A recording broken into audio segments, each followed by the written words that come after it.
இந்த கேமில் வந்து என் பொண்ணு பையன் இருப்பாங்க. முன்னாடி நிற்கிறாங்க மிஸ்ஸு கூட்டிகிட்டு வராங்க. அதுதான் மை பையன் மை சன்னு. இப்போ லைனாக வந்து நிற்க வைப்பாங்க. நிற்க வச்சு இதில் என்னென்னா ரோஸ் பூ கொடுத்து முன்னாடி கை கோத்திக்கிட்டு வர்றது. அதுதான் first prize, second prize, third prize. இந்த மாதிரி பூ கொடுத்துட்டு வர்றது. கொடுத்துட்டா அப்படி எப்படியோ தேர்டு ப்ரைஸ் வாங்கிட்டு அப்படின்னு அது போதும். போட்டியில் ஜெயிக்கிறோமா தோக்குறோமா அதெல்லாம் முக்கியம் இல்லை. எல்லா போட்டியிலையும் ஜெயிக்கணும். அப்போ தான் எங்களுக்கு வந்து செல்ஃப் கான்ஃபிடென்ஸு நல்லா வரும். எந்த ஒரு பயம் இருக்காது. இதில் எந்த சேரலான்னு ஒரு ஆர்வம் வரும். ஃபஸ்ட்டு எந்த குழந்தைகளுக்காக இருந்தாலுமே நீங்களும் பேரண்ட்ஸ் சொல்லுங்கள்.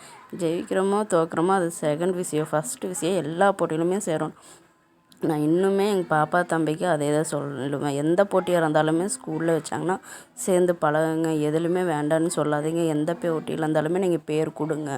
கொடுத்துட்டு நீங்கள் ஜெயிக்கிறது ரெண்டாவது விஷயம். ஃபஸ்ட்டு நீங்கள் எல்லா போட்டியிலையும் சேர்ந்து அதை நீங்கள் காட்டணும் அப்படின்னு சொல்லி எப்படியும் இதில் விளையாண்டு இதில் தேர்டு ப்ரைஸ் வாங்கிட்டு அப்படி நெக்ஸ்ட்டு வந்து மியூசிக் சேர் விடுவாங்க. அது வந்து ஃபஸ்ட்டு ஸ்டாண்டர்டு குழந்தைங்க மியூசிக் சேர்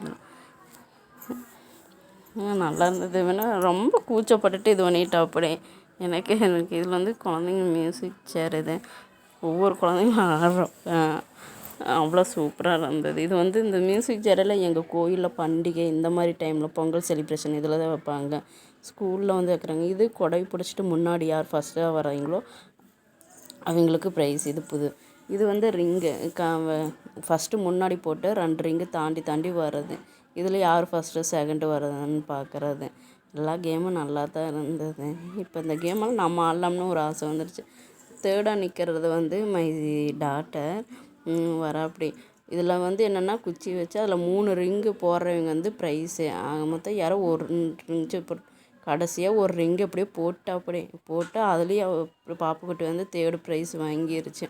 என்னென்னு இந்த தடவை வந்து பாப்பாவும் தம்பி சொல்லி வச்ச மாதிரி தேர்டு ப்ரைஸ் வாங்கிட்டாங்க. எனக்கே ஆச்சரியமாக இருக்குது. நான் சத்தியமாக என்ன சொல்கிறது போட மாட்டாங்க அப்படின்னு நினச்சேன்.